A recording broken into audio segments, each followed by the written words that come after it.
선배 시민과 함께 디자인하는 행복한 지역 공동체. 여기는 JWBC 중원노인종합복지관 미디어센터입니다. 안녕들 하셨어요? 무척이나 덥고 정신없이 바빴던 여름을 뒤로하고 선선한 바람과 여유로움이 감도는 가을을 건강하신 모습으로 맞이하신 회원님께 감사드립니다. 항상 즐거운 해피실버 방송팀 PD 영규현, 아나운서 윤정혜, 이명섭, 그리고 사회복지사 김은빈 인사드리면서 중원복지관 회원님들을 즐겁게 모시는 JWBC 방송을 시작하겠습니다.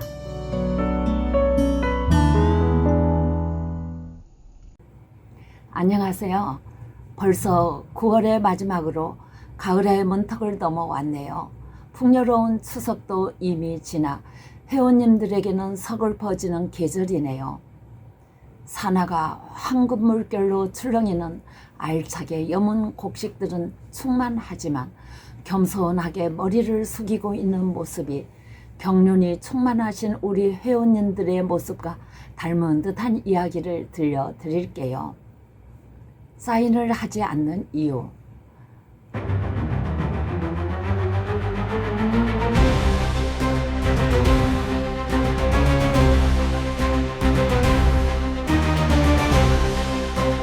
르네상스를 대표하는 화가 미켈란젤로는 고집이 세고 자신의 작품에 대해 자부심이 대단한 인물로 유명하답니다. 그는 돈을 많이 주어도 내키지 않으면 결코 작품을 제작해주지 않았지요. 그는 언젠가부터 자신의 작품에 사인을 하지 않는 버릇이 생겨났다고 합니다.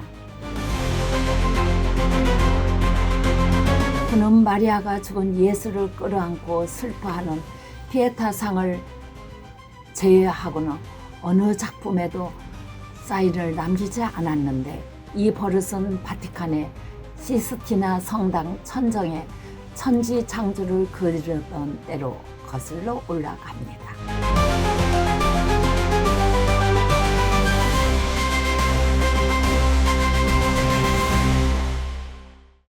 로마에는 교황 시스투스 4세가 지은 시스티나라는 작은 성당이 있었는데요.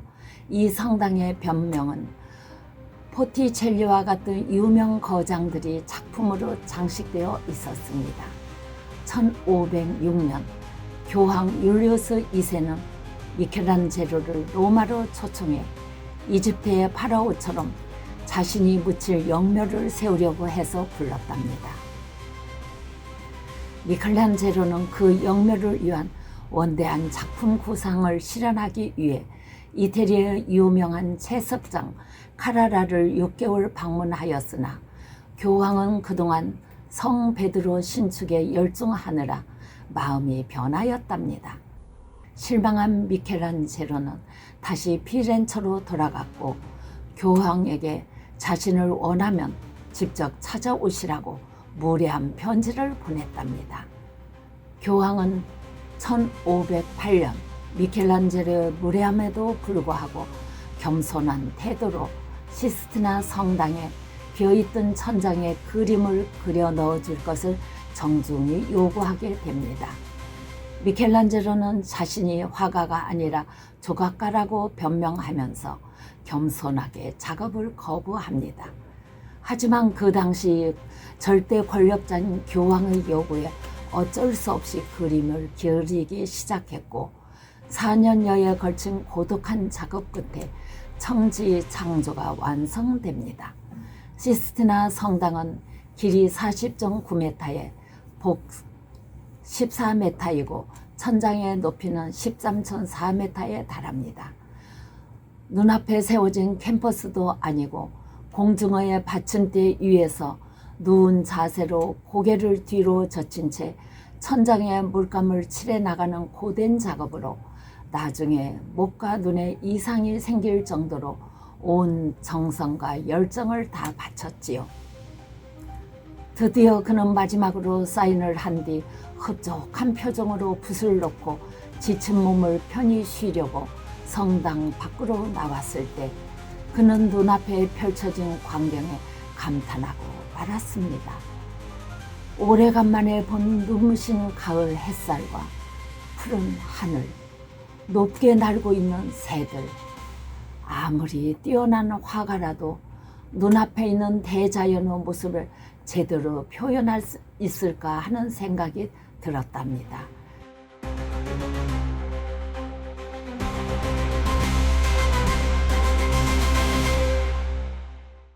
그때 미켈란젤로 마음에 작은 울림이 들렸지요. 신은 이렇게 아름다운 대자연을 창조하고도 어디에도 이것이 자신의 솜씨임을 알리는 흔적을 남기지 않았는데, 나는 기껏 작은 벽화 하나 그려놓고 내가 그린 그림이라고 나를 자랑하려고 서명을 하다니. 그는 즉시 성당으로 돌아갔고 작업대 위에 서서 그림석에 써놓은 자신의 사인을 지워버렸답니다. 이후부터 미켈란젤로는 겸손한 예술가로 그 어느 작품에도 자신을 사인해 남기지 않았다고 합니다.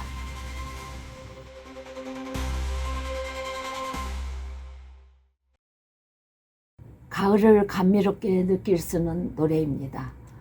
가을은 온다고 하지만 가을에는 많은 것이 멀리 간다고 하는 시인이 있네요. 회원이신 장윤태 시인께서 가을은 우리 마음속에 흔적을 남기면서 멀리 떠나간다면서 가을이라는 시를 쓰셨네요.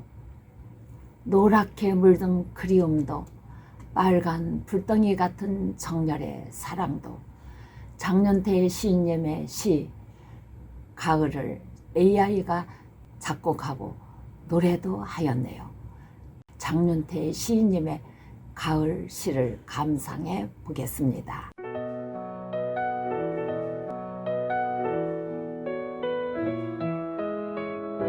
모든 뜸어린 길 떠날 채비를 하고 있구나. 그립다는 말 대신 글귀를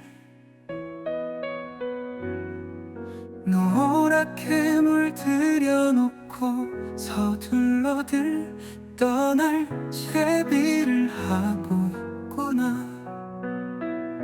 모두들 먼 길 떠나가고 있구나. 사랑한다는 말 대신 산길을 빨갛게 불질러 놓고 불이 나게 떠나가고 있구나. 모두들 먼 길 따라가고 있구나. 살랑살랑 칼바람에 손을 흔들며 부랴부랴들 달아나고 있구나.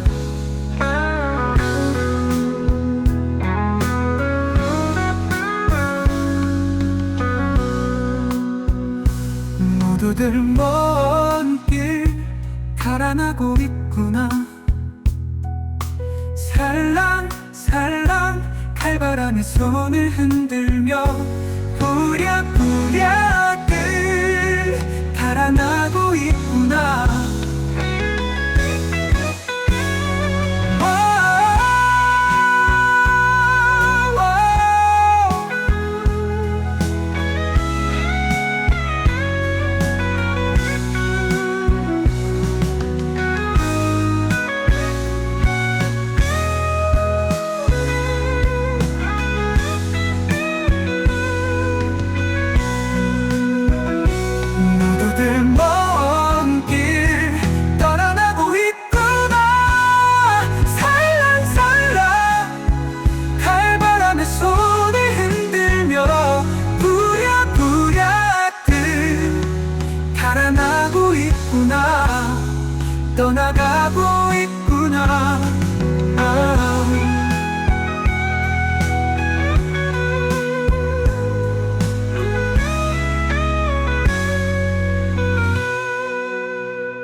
그동안 안녕들 하셨어요? 제법 선선한 바람과 청명한 하늘이 마음을 상쾌하게 하는 가을 정치가 아름답습니다. 페르시아의 흠과 모나리자. 그림 모나리자의 작품은 프랑스 정부와 루블 박물관의 소유이므로 경매의 대상은 아니지만 프랑스 정부는 경제적 가치가 최소 약 2조 3천억 원에서 최대 약 40조 원 정도 될 것이라고 평가한 바 있습니다.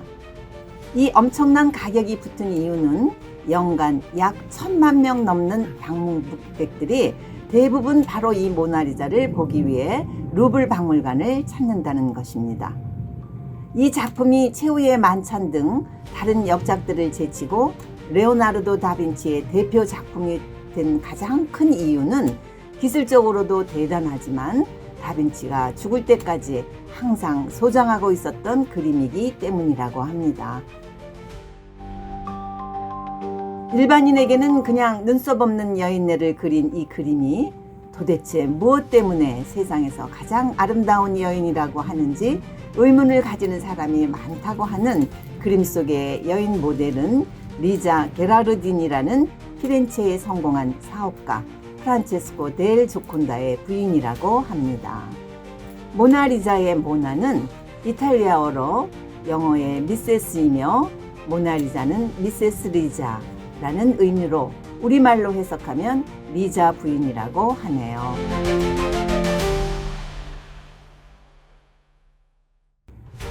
다빈치가 그녀를 그리기 시작한 1503년 리자 게라르디니라가 자식을 잃은 슬픔에 빠져 있었던 직후였으며 그때 그녀의 남편 델 조콘다는 그녀를 미소 짓게 하기 위해 광대와 악사를 고용했다고 하는데 그 결과로 모나리자의 야릇한 미소는 그때 지어졌으며 다빈치는 그 미소를 놓치지 아니하고 그렸던 모양입니다. 그런데 이 그림을 그리기 시작한 지 6년이 지나도 완성되지 않자 주변에서는 다빈치와 모델인 그녀 사이가 야릇한 관계라는 풍문까지 나돌았다고 하였는데 다행히 다빈치는 동성애자여서 그 위기를 모면할 수 있었을 것으로 추측됩니다. 루블 박물관에서 방탄유리로 보호받고 있는 그림 속의 모나리자는 신비한 미소로 유명하여 2005년 네덜란드 암스테르담 대학 연구팀이 인간 감정을 인식하는 컴퓨터 소프트웨어로 모나리자를 분석하였답니다. 그 결과 미소 속에는 인간의 복합적인 감정이 섞여 있다고 발표했는데 전체 표정의 83%는 행복함이, 9%는 불쾌함이, 6%는 두려움이, 3%는 분노 등이 섞여 있는 것으로 판명되었다나요? 그런데 이 유명한 그림 속에 우리가 알고 있듯이 눈썹이 없는데 그 이유가 명확히 밝혀지지 않아 더욱 신비한 그림이 되고 있답니다. 러시아 피부과 의사들은 모나리자는 탈모 증세를 앓고 있다고 했는데 모나리자의 머리카락은 건강해서 믿을 수가 없고 미국 하버드대 연구팀에서는 갑상선 기능 저하증 가능성이 높다고만 했을 뿐 확증은 못했다지요. 또한 그 당시 미녀들은 눈썹 화장을 하지 않는 것이 유행이었다는 설도 있는데 그림에서 보시는 그 당시의 미녀 그림들과 비교하여 보면 양쪽 두 여인은 눈썹이 아주 매력적으로 그려져 있어 그 설도 설득력이 없지요. 이런 모나리자 그림이 세계에서 가장 비싼 그림으로 평가받고 있는 사실은 우리에게 눈에 보이지 않는 한 가지 사실을 대변하고 있는데 그것은 눈썹이 없는 한 가지 흠이 있기 때문에 오히려 그 가치가 높다는 것입니다. 페르시아의 흠.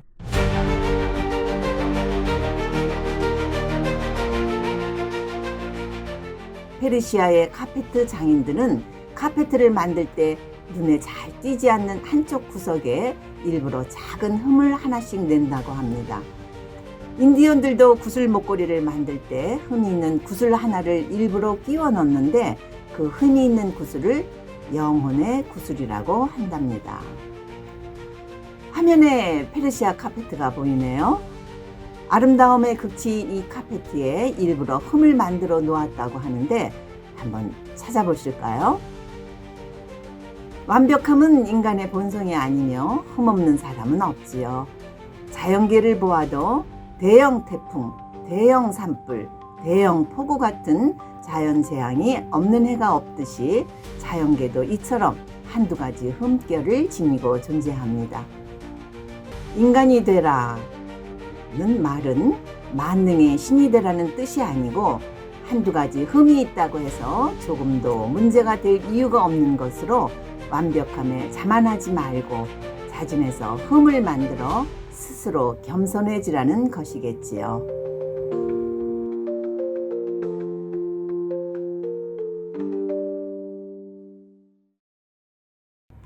미국의 흑인 가수 넷 킹 콜이 부른 모나리자는 1950년에 영화 주제가로서 아카데미상을 받았다고 합니다. 당신은 따뜻하고 진심 어른 사랑 같네요 하면서 모나리자의 미소에 그만 유혹당한 사람이 있네요. 넷 킹 콜이 모나리자를 연모하면서 부릅니다. 모나리자.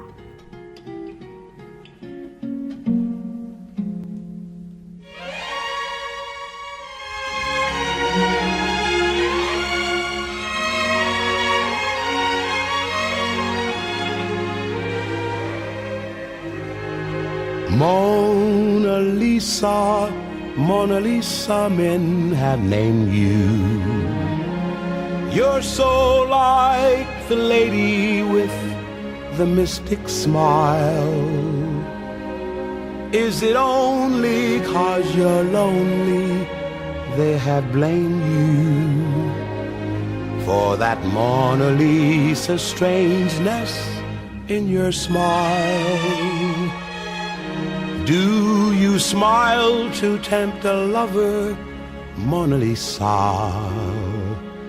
Or is this your way to hide a broken heart? Many dreams have been brought to your doorstep. They just lie there and they die there.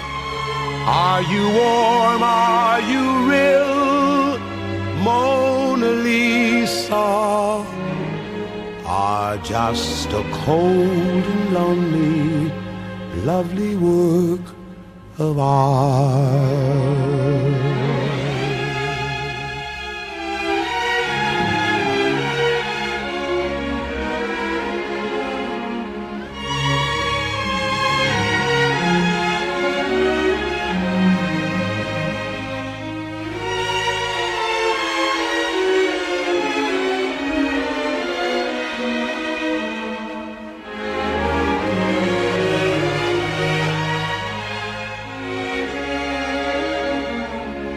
Do you smile to tempt a lover, Mona Lisa? Or is this your way to hide a broken heart? Many dreams have been brought to your doorstep. They just lie there and they die there. Are you warm? Are you real, Mona Lisa? Or just a cold and lonely, lovely work of art? Mona Lisa, Mona Lisa.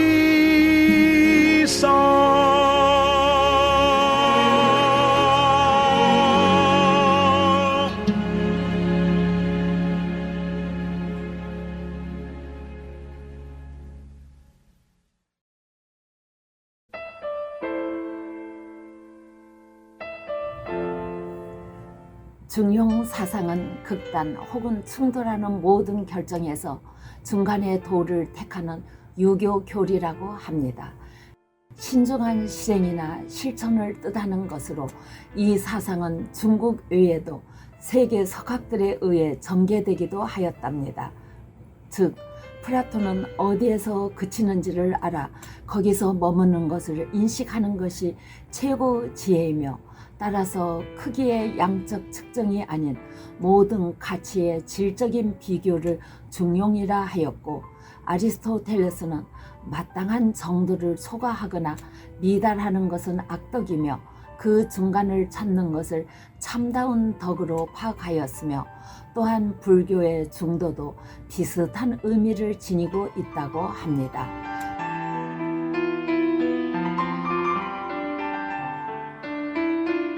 그러면 우리와 친숙한 유교 사상에서 공자는 삶에서 중용을 실천하는데 참고할 중용 지도를 이렇게 설명하였네요. 덜 익은 알곡을 다 걸러내면 먹을 것이 남지 않고, 미운 사람을 다 걸러내면 쓸 사람이 없다. 욕을 많이 하다 보면 욕에 둔감해지고, 매를 많이 휘두르다 보면 상대방의 아픔에 둔감해지기 마련이다. 소중한 나의 것이 남에겐 하찮을 수도 있고, 소중한 남의 것이 나에겐 하찮을 수도 있다. 남 비판하는 자가 저 비판받는 줄은 모르고, 남 비난하는 자가 저 비난받는 줄은 모른다. 타인을 평가할 때는 성인 군자의 도덕적 잣대를 쓰고, 자신을 재일 때는 흉악범의 잣대를 쓰면서 비난과 비판을 합리화하고 있다. 매사에 넘치지도 않고 모자라지도 않게 처세하는 삶의 지포가 중용 지도입니다. 그래서 선조들이 과유불급을 그렇게 강조하셨나 봅니다. 순자는 겸진만물, 이중현형을 이렇게 이야기합니다. 만물을 다 같이 늘어놓고 곱고 발음을 재고 헤아리는 것을 의미하지요. 잣대를 공평하게 만드는 것, 그것이 중용의 시작이랍니다. 중용하면 생각나는 사람이 황희정승이라고 하는데, 그 일화를 이야기해 보겠습니다.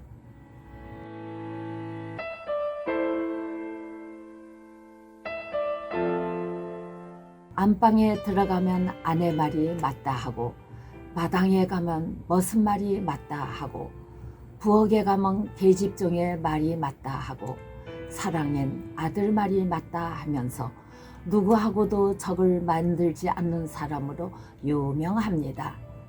하루는 두 여종이 상대방이 잘못했다며 서로 다투는 것을 보고 두 여종을 불러 차조지종을 물은 후 한 여종에게 내 말이 옳다고 하였답니다. 그러자 다른 여종이 억울함을 호소하자 역시 내 말도 옳다라고 하였습니다.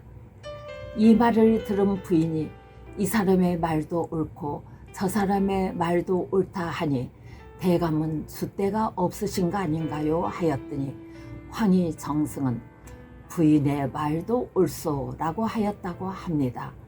모든 편에 손을 들어주어 누구하고도 적을 만들지 않았던 것이지요.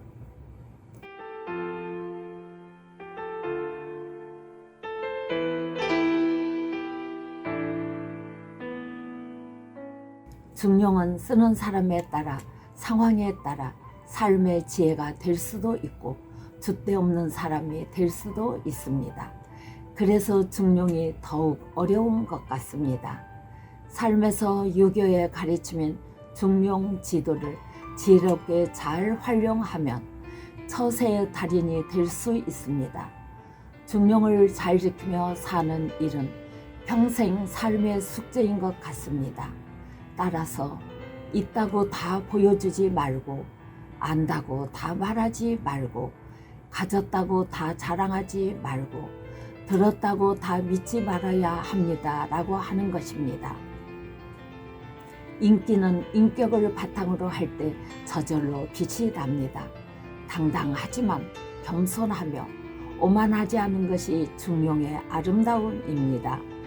오늘도 우리 모두 서로 사랑하며 나누고 베풀면서 겸손하게 살아가는 중룡의 복된 하루 되시기를 기원합니다.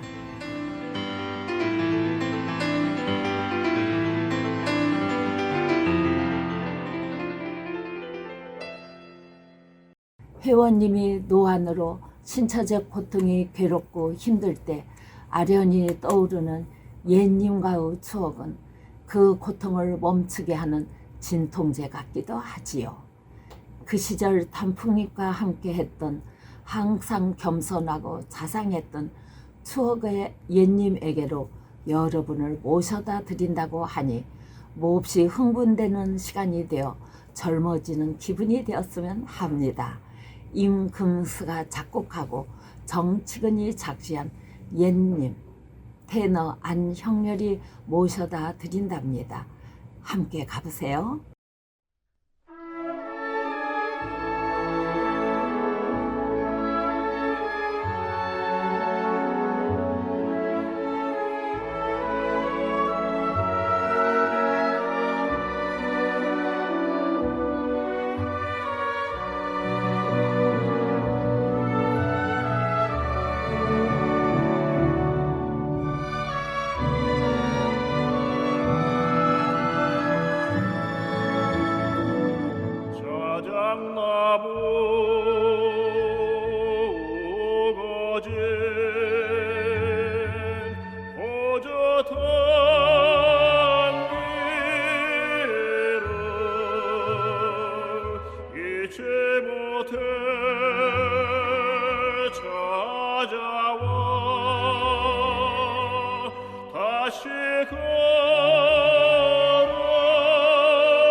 가지 것도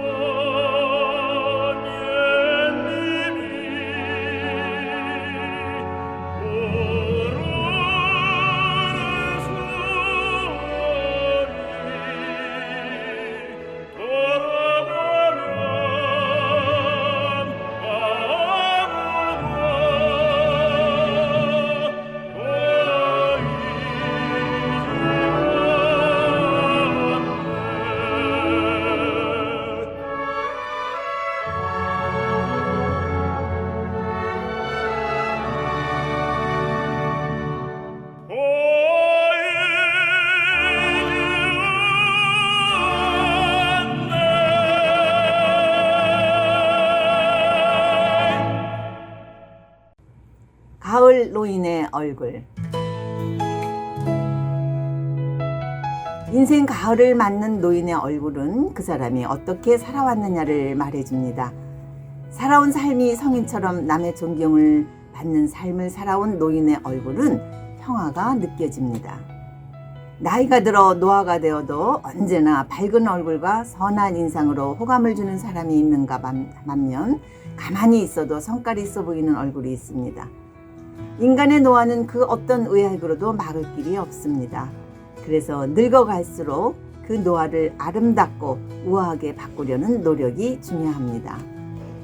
스트레스를 줄이고 성인처럼 편안한 마음을 가져보면 노화는 줄어든다고 합니다. 사람이 살다 보면 별의별 일들과 부딪히게 되지만 언제나 남을 배려하는 따뜻한 마음으로 욕심 없이 편하게 살아가면 곱게 늙어갈 수 있습니다. 그래서 성인들은 온화하고 평온한 얼굴들로 나이가 들었어도 노화를 찾아볼 수가 없지요. 한 살 한 살 먹고 인생 가을이 될지라도 긍정적인 사고와 베푸는 마음, 사랑하는 마음, 겸손할 줄 아는 마음이 멋지고 아름답게 늙어가는 얼굴을 갖게 됩니다. 반대로 늘 불평하고 의심하고 경쟁하고 집착하는 것은 우리를 흉한 모습으로 늙어가게 만듭니다. 일찍이 공자는 노년이 되면 모든 욕심의 유혹부터 뿌리쳐야 한다고 충고했는데 이 말 속에는 노역은 곧 노추, 즉 추한 노인과 직결된다고 했습니다. 우리 모두 세월을 인정하고 인생의 가을 문턱에서 우아하게 늙어갈 수 있다면 참 좋겠습니다.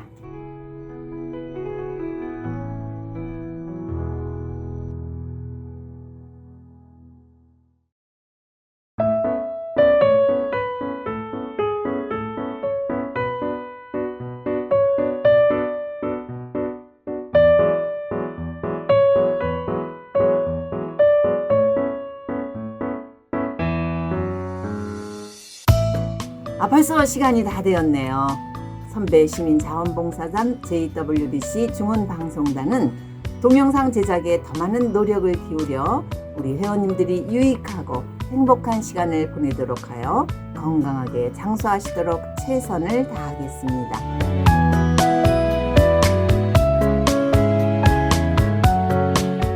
지금까지 PD 연기연, 아나운서 윤정혜, 이명석, 담당 복지사 김은빈이었습니다. 하늘은 높게, 코스모스가 곱게 하늘거리고 나뭇잎이 발갛게 물들어가는 가을을 즐길 줄 아는 멋진 노인이 되시기를 바라면서 방송을 마치겠습니다. 안녕히 계십시오.